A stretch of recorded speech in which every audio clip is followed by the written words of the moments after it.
ദേവസ്വങ്ങൾ ഉയർത്തിയിട്ടുള്ള വിഷയങ്ങൾ വളരെ ഗൗരവത്തോടെ തന്നെ പരിശോധിക്കും. അതിൻ്റെ നിജസ്ഥിതിയെ സംബന്ധിച്ചും അതുമായി ബന്ധപ്പെട്ട് അവരുന്നയിക്കുന്ന പ്രശ്നങ്ങളെ സംബന്ധിച്ചും ഓരോ വർഷവും കൂടുതൽ ഗംഭീരമായി പൂരം നടത്താനാണ് നമ്മൾ ഉദ്ദേശിക്കുന്നത്. നമ്മളെല്ലാവരും ഉദ്ദേശിക്കുന്നത്, ആരെങ്കിലും ഒരാളല്ല, എല്ലാവരും കൂടിയിട്ടുള്ള കൂട്ടായ്മ. എത്ര പ്രതിസന്ധികൾ നമ്മൾ നേരിട്ടു. പൂറ്റിങ്ങൽ വെടിക്കെട്ട് നടന്ന സമയം കേരളത്തിൽ ഒരു സ്ഥലത്തും വെടിക്കെട്ട് നടക്കാതിരുന്നപ്പോൾ തൃശ്ശൂരിൽ നടക്കില്ല എന്ന് പ്രഖ്യാപിക്കപ്പെട്ടില്ലേ? ആ ഘട്ടത്തിൽ എല്ലാവരും ഒരുമിച്ച് ആ വെടിക്കെട്ട് നടത്താൻ വേണ്ടി കഴിഞ്ഞു.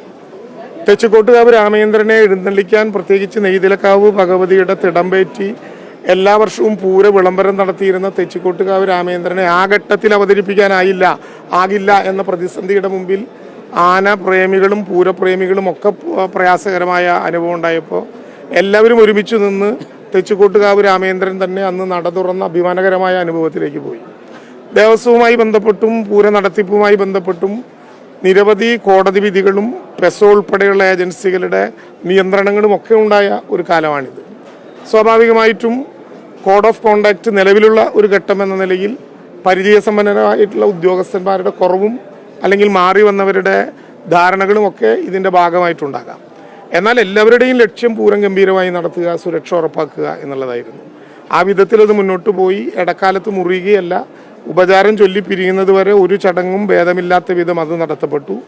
എന്നാൽ ഇടനേരത്തുണ്ടായ ഒരു പ്രയാസം നമുക്കെല്ലാവർക്കും ദുഃഖകരം എന്ന് പറയാവുന്ന, നിർഭാഗ്യകരം എന്ന് പറയാവുന്ന ഒരു സംഭവത്തെ തുടർന്ന് അത് പരസ്പരം ചർച്ച ചെയ്ത് ഒരു ധാരണയിലെത്താൻ കുറച്ച് നേരം പിടിച്ചു. അതുകൊണ്ട് തന്നെ പുലർച്ചെ ആരംഭിക്കേണ്ട വെടിക്കെട്ട് ഒരു ധാരണയിലെത്തിയതിന് ശേഷം മാത്രം നിറച്ചാൽ മതി എന്നൊരു പൊതുധാരണയിലേക്ക് വന്നു. അതാദ്യം ഒരു സംഘം നിറയ്ക്കാനുള്ള തയ്യാറെടുപ്പിലേക്ക് വന്നു.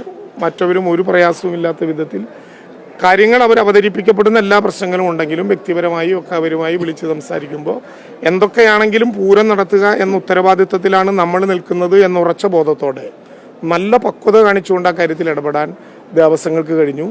അതിൻ്റെ നേതൃത്വ നിരയിൽ ദേവസ്വം ബോർഡും ജില്ലാ ഭരണകൂടങ്ങളും ഒരുമിച്ച് നിന്നു. പ്രതിസന്ധിയെ മറികടക്കുക, തൃശ്ശൂരിൻ്റെ സ്വകാര്യ അഹങ്കാരമായ പൂരം നമ്മുടേതാണെന്ന തിരിച്ചറിവോടെ നടത്തുക എന്നുള്ളതാണ് നമ്മളെ സംബന്ധിച്ചിടത്തോളം ഏറ്റവും പ്രധാനപ്പെട്ട കാര്യം. ഇക്കാര്യത്തിൽ പൂരം എന്നൊറ്റ വികാരമേ തൃശ്ശൂർക്കാർക്കുള്ളൂ. അതിനെ ഏതെങ്കിലും വിധത്തിലുള്ള താല്പര്യങ്ങൾക്ക് വേണ്ടി വളച്ചൊടിക്കാനോ ലാഭം ഉണ്ടാക്കാനോ തൃശ്ശൂരിനെ അറിയുന്ന ഒരാൾ ശ്രമിക്കില്ല എന്ന് തന്നെയാണ് എൻ്റെ വിശ്വാസം. അതുകൊണ്ടാണ് ഞാൻ ഉറപ്പിച്ചു പറയുന്നത്, ബന്ധപ്പെട്ട ആളുകളുമായി ഇനി നമുക്ക് സംസാരിക്കാനിരിക്കുന്നുണ്ട്.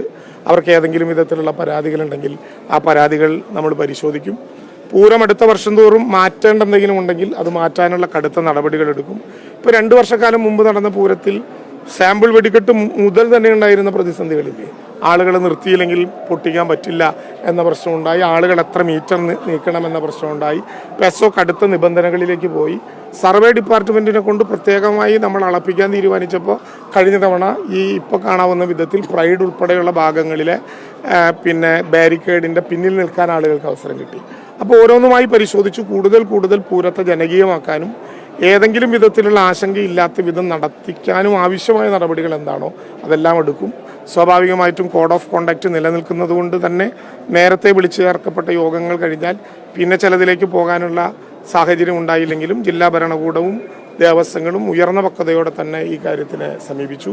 സ്വാഭാവികമായും കൃത്യനേരത്ത് പൊട്ടാത്തത് കൊണ്ട് ചില പ്രയാസങ്ങൾ ബന്ധപ്പെട്ടവർക്കുണ്ടായെങ്കിലും അതിനെല്ലാം മറികടന്നുകൊണ്ട് തൃശ്ശൂരിൻ്റെ പൂരം എന്ന ആവേശകരമായ അനുഭവം ആദ്യത്തെ വെടി പൊട്ടുന്നത് മുതൽ ആളുകളുടെ മനസ്സിലും മുഖത്തിലും ഉണ്ടായിരുന്നു.